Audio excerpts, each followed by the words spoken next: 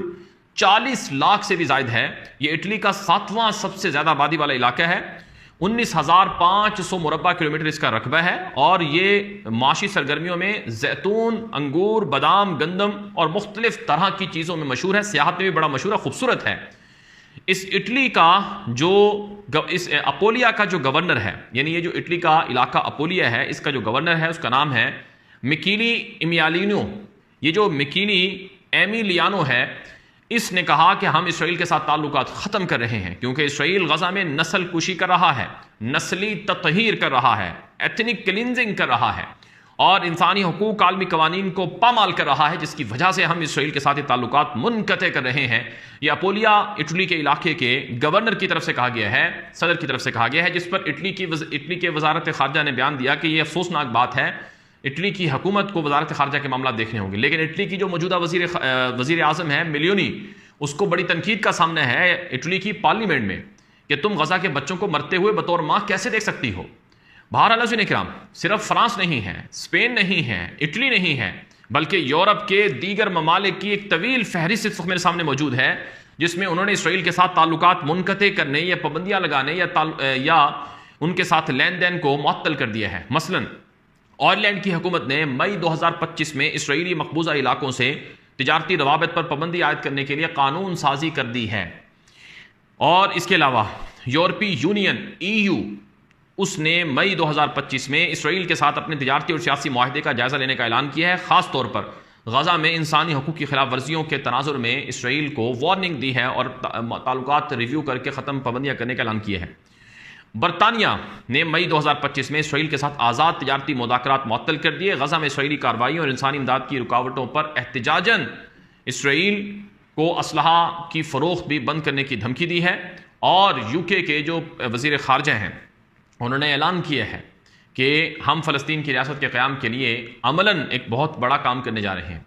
Netherland کی حکومت نے اور نیدرلینڈ کی متعدد یونیورسٹیوں نے 2025 میں اسرائیلی تعلیمی اداروں کے ساتھ تعاون اور معاہدوں کو معطل کر دیا ہے، خاص طور پر ان اداروں کے ساتھ معاملات نیدرلینڈ کی یونیورسٹیاں نہیں رکھیں گی جو اسرائیلی فوج سے تعلقات رکھتے ہیں۔ اس کے علاوہ دنیا کے کئی ممالک میں جیسے کہ بولیویا، یہ وہ ملک ہیں جو کل تک اسرائیل سے تعلقات رکھتے تھے، آج وہ اسرائیل سے تعلقات ختم کر چکے ہیں، جیسے کہ بولیویا ایک ملک ہے، اس نے سفارتی تعلقات اکتوبر 2023 میں اسرائیل کے ساتھ ختم کیے، کولمبیا نے تعلقات ختم کیے، اور بیلیز نے اسرائیل کے ساتھ تعلقات ختم کیے، نکاراگوا نے اسرائیل کے ساتھ تعلقات ختم کیے، اور اس کے ساتھ ساتھ مالدیپ اور سری لنکا اور دیگر ملکوں میں جہاں اسرائیلی ٹورسٹ جاتے تھے وہاں ان کی پابندیاں لگ گئیں، اور یہاں تک کہ دنیا بھر میں اسرائیلی فوجیوں کی گرفتاریوں کی بھی جو چیزیں ہیں وہ سامنے آئی ہیں۔ تو یہ وہ مسائل ہیں، یہ وہ چیزیں ہیں جس سے آپ یہ بات اچھی طرح سمجھ سکتے ہیں کہ عالمی سطح پر اسرائیل تنہا ہو چکا ہے۔ اب جرمنی کے وزیر خارجہ نے یہ بات کہی ہے کہ ہم اسرائیل کو مزید اسلحہ نہیں دے سکتے ہیں کیونکہ اسرائیل غزہ میں انسانی حقوق کی پامالیاں کر رہا ہے۔ جرمنی جیسا ملک جو اسرائیل کا امریکہ کے بعد دوسرا بڑا سپورٹر اور مددگار ہے، وہ بھی اب اسرائیل کی موجودہ حالیہ غزہ میں جاری انسانی نسل کشی کے معاملات پر وہ اپنی عوام کے ہاتھوں مجبور ہو چکا ہے۔ برلن کے اندر روزانہ احتجاج ہوتا ہے، برلن جو کیپٹل ہے جرمنی کا، وہاں پر لوگ سڑکوں پر نکلتے ہیں، وہاں جرمن نیشنل، وہ مسلمان نہیں ہے، وہ جرمن ہے، وہ غیر مسلم ہیں، وہ یہ کہتے ہیں کہ جرمنی کا قانون ہے، جینوسائڈ کنونشن ہے، اس کے تحت نسل کشی نہیں ہو سکتی ہے، یعنی ایک مطلوب شخص کو اگر اسرائیل نے پکڑنا ہے تو اس کی وجہ سے وہ 1000 لوگوں کو مار دے گا۔ غزہ میں جن سے ان کی اگر لڑائی یا دشمنی ہے تو اس کے بدلے میں وہ غزہ کے بچوں کو مار دے گا۔ یہ برلن کے اندر لوگ احتجاج کر رہے ہیں، اور اب جرمنی کی حکومت سے مطالبہ کیا جا رہا ہے کہ تم ایسا کیوں کر رہے ہو۔ عیسائیوں کے جو مذہبی روحانی پیشوا ہیں، پوپ لیو جو نئے پوپ بنے ہیں، انہوں نے 2 مرتبہ یہ اعلان کیا ہے اور مطالبہ کیا ہے کہ غزہ کی جنگ کو بند کر کے وہاں پر انسانی امداد جاری کی جائے، بچوں خواتین کی نسل کشی بند کی جائے۔ بہرحال عزیزان اکرام، یورپ اور دنیا بھر میں جو اسرائیل کی سفارتی سیاسی تنہائی ہے، اس پر تو اسرائیلی وزیر خارجہ جدون سائر خود بول چکا ہے کہ اگر ہم نے غزہ میں امدادی سامان یا امدادی جو سرگرمیاں ہیں ان کو بحال نہ کیا تو ہمارے لیے اور مسائل ہوں گے۔ لیکن بہرحال ظلم کا خاتمہ تو ہوتا ہے، اور سیلف ڈیفینس کے نام پر آپ باقی لوگوں کو تو نشانہ نہیں بنا سکتے ہیں۔ بہرحال میں آپ کے سامنے کچھ مزید خبریں بھی رکھوں گا۔ خبر ہے میرے پاس ہے، اسرائیل نے شام پر حملہ کر دیا ہے۔ شام کا لاسکیا ساحل سمندر کا علاقہ ہے جہاں پر گزشتہ رات اسرائیل کی بمباری ہوئی ہے۔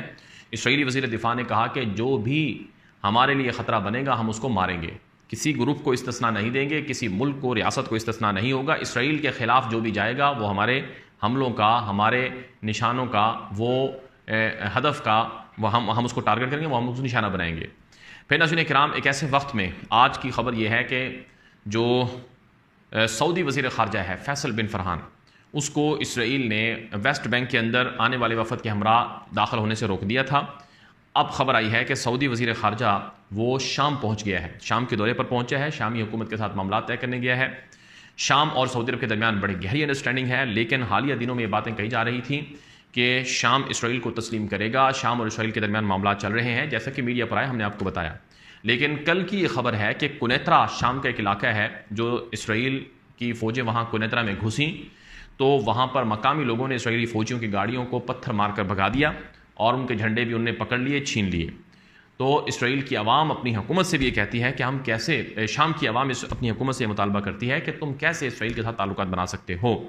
پھر اسرائیل کا صرف شام پر حملہ نہیں ہوا، لبنان پر اسرائیل نے حملہ کیا ہے، اور اسرائیل دعویٰ کر رہا ہے کہ لبنان پر حملے میں حزب اللہ کا مقامی میزائلوں کا ایک بڑا کمانڈر تھا، وہ ہم نے مار دیے ہیں۔